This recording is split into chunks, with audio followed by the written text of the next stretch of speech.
उससे भी बड़ी बात है बैठकर सुनना। बड़े भाग्यशाली वो जीव होते हैं जिनको सत्संग में बैठने का एक भी पल मिल जाता है। जिस पर गुरुदेव की कृपा हो जाती है केवल वही भक्त यहाँ पर आ सकते हैं, नहीं तो 7 बजे से यहाँ पर भोजन चला हुआ, कितनी भीड़, लेकिन सत्संग में वो आए जिन पर गुरुदेव की कृपा हुई।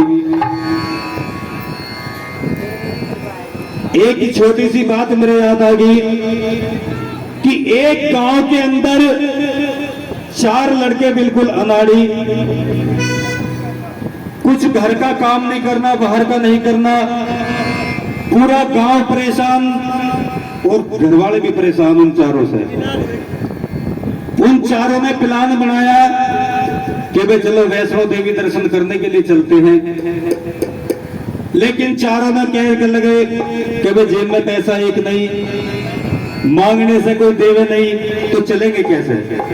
अब उनमें से एक कहने लगा कि चलो गांव में चंदा उठा के इकट्ठा करेंगे। अब चारों ने पूरे गांव में घूम फिर के 10-15 हजार रुपए इकट्ठे कर लिए। दिल्ली रेलवे स्टेशन पर पहुंच गए, जाके चारों ने जम्बू के टिकट खरीदे। अब जैसे रेल स्टेशन पर आकर खड़ी हुई तो डिब्बे के अंदर इतनी भीड़ के पैर रखने की जगह नहीं। अब उनमें से एक कहने लगा देखो इतनी भीड़ में हमारे बस की जाना नहीं, क्योंकि उन्होंने भीड़ कभी देखी नहीं, वे तो घूमते फिरते जंगलों में फिरे। एक कहने लगा जुगरा कैसे कैसे जुगाड़ करा भाई, पैसे दे लो का अभी चलो, जुगरा नहीं इतनी भीड़ में हमारे बस की जाना नहीं। दूसरा कहने लगा मैं छीड़ तो मैं कर दूंगा, तब अपनी सीट पकड़ लियो। जिसमें पैर रखने की जगह नहीं, तो छीड़ कैसे बना होगा। बस अपने सिर पे एक तौलिया सा बांधा और पब्लिक की टांगों में सिर देकर डिब्बे के बीचों बीच जाकर खड़ा होगा, जाकर रोड़ा मचा दिया जुगरा सांप रे सांप सीट के नीचे। अब जितनी पब्लिक सारी डिब्बे से बाहर, डिब्बा बिल्कुल खाली। क्या लगा एक सीट पकड़ो और बैठ जाओ। बस चारों बैठे रहे 10-15 मिनट तक। जब रेल नहीं चली क्या लगा जब चलेगी चलती रहेगी, इतनी छीड़ कहाँ मिले, एक नींद और काट लो। बस चारों सो गए लंबे पाँव फैला के। सुबह 4-5 बजे एक चाय वाला आया कि चाय गरम चाय गरम। बहुत वैसे क्या खुल गई, बजू आंख से मड़ता मड़ता कहने लगा जो भाई चाय तो तेरी पियेंगे, पहला नहीं पता स्टेशन कौन सा आया। चाय वाला कहने लगा जो जी दिल्ली। अरे पूरी रात हमें भी सोते हो गए भी दिल्ली पहुंचेंगे। चाय वाला कहने लगा जो जी इस डिब्बे में रात सांप लिकड़ेगा, इस डिब्बे को यही छोड़ के बाकी की रेल चली गई। सांप ढूंढा बहुत, जब नहीं पाया तो डिब्बे छोड़ना पड़ेगा। तो इससे हमें ज्ञान लेना चाहिए कि उन्होंने कितना प्रयास किया, जाने का चंदा इकट्ठा करा, रेल में छीड़ बनाई, लेकिन फिर भी उन पर भगवान की कृपा नहीं हो पाई और वो वहां नहीं जा पाए।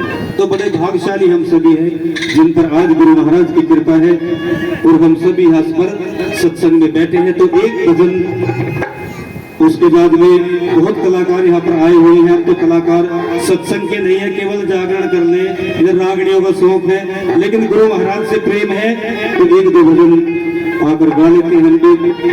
और भजन कहां से कि इस पूरी सृष्टि के अंदर माँ बाप से बड़ी कोई दूसरी सेवा नहीं है, उनसे बड़ी कोई पूजा नहीं है। जो माँ बाप की सेवा कर लेते हैं उनको कहीं भी मंदिर मस्जिदों में जाने की जरूरत नहीं, भंडारे कराने की जरूरत नहीं। क्यों?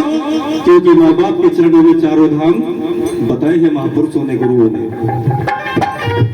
जीते जी हम माँ बाप को 1 गिलास पानी तक नहीं पिलाते और मरने के बाद में लाखों रुपए उनकी तेरामी में खर्च कर देते हैं। अगर जीते जी हम उनकी सेवा कर ले तो मत करो तेरामी। भाई दोबारा मिल जाता है, पत्नी मिल जाती है, बहन मिल जाती है, लेकिन माँ बाप जीवन में केवल एक बार मिलते हैं। और यदि उनकी सेवा भी हम ना करें, और क्यों उनकी सेवा कर लेनी चाहिए, आइए सुनते इस भजन के द्वारा। जिनके माँ बाप हैं वो भी ध्यान से सुने, और जिनके माँ बाप इस शरीर को छोड़कर चले गए वो भी ध्यान से सुने। आइए क्या लिखा है भजन के अंदर।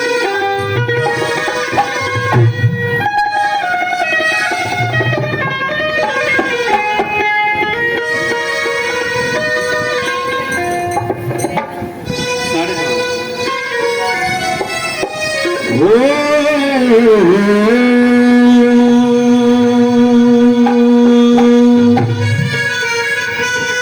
ये फिर ना मिले दोबारा रे,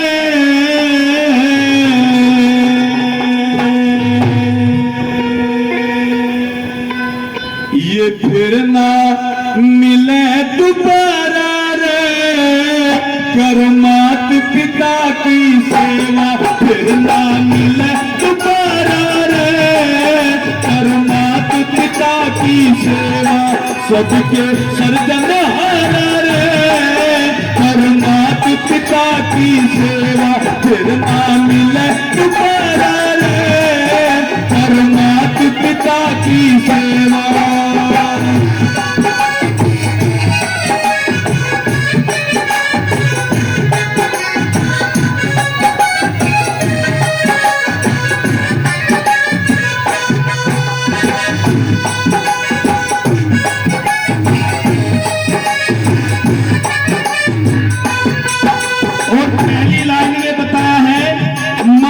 पिता हो रूप हरि का, मात पिता हो रूप हरि का, पार तरण का एक तरीका, पार तरण का मात पिता हो रूप हरि का, पार तरण का एक तरीका, वेद पुराण बताया रे, पर मात पिता की सेवा फिर ना मिले दोबारा रे, मात पिता की सेवा।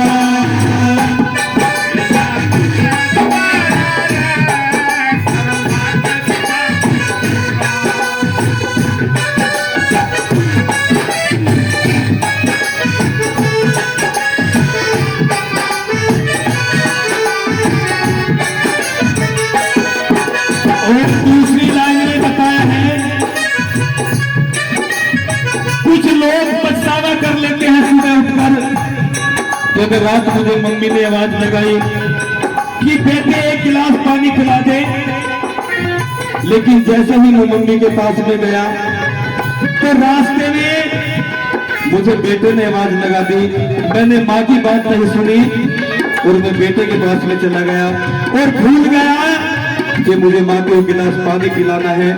लेकिन जैसे मैं सुबह मम्मी को जगाने के लिए गया तो माँ इस संसार को छोड़कर जा चुकी थी। मौत कभी ये नहीं सोचती कि आज इसकी शादी होने वाली है या शादी होकर आई है। वो जब आती है वो अपने साथ में लेकर चली जाती है। तो लिखा है क्या, ओ भैया जिंदगानी से बस जिंदगी, या जिंदगानी से बस जिंदगी,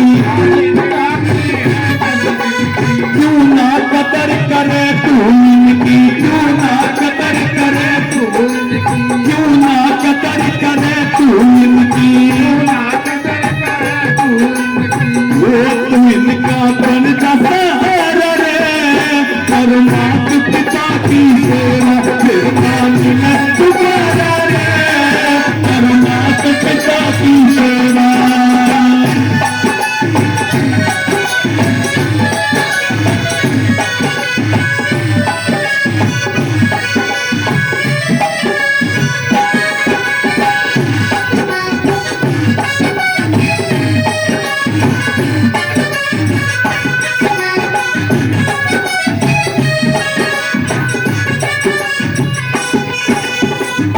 जब तक हम अपने माँ बाप को प्रसन्न नहीं करेंगे तब तक कोई भी देवी देवता हमसे प्रसन्न नहीं हो सकता। सबसे पहले अपने माँ बाप को प्रसन्न करो, तब जाकर किसी देवी देवता को आप प्रसन्न कर सकते हैं। इसलिए बताया है, ओ मात पिता का ऊंचा दर्जा, मात पिता का ऊंचा दर्जा, कदे न उतरे इनका कर्जा, कदे न उतरे मात पिता का ऊंचा दर्जा, मात पिता का कदे न उतरे इनका कर्जा, वो फिर मारा मारा रे,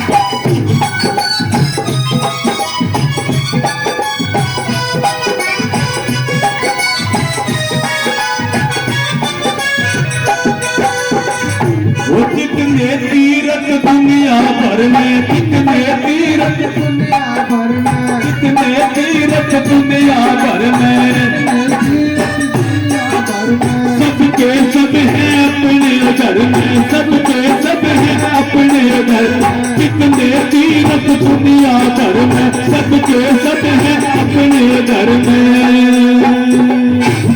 कि जितने तीरथ दुनिया भर में सबके सब है अपने घर में, किसके रूप में? माँ बाप के रूप में।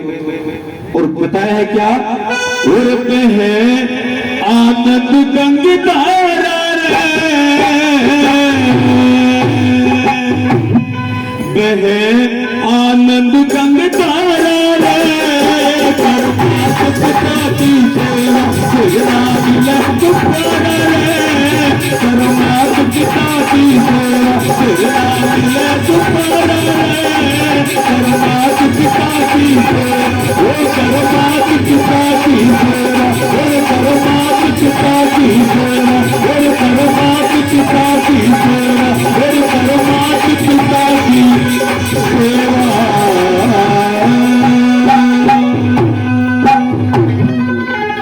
बोले श्री सतगुरु जी महाराज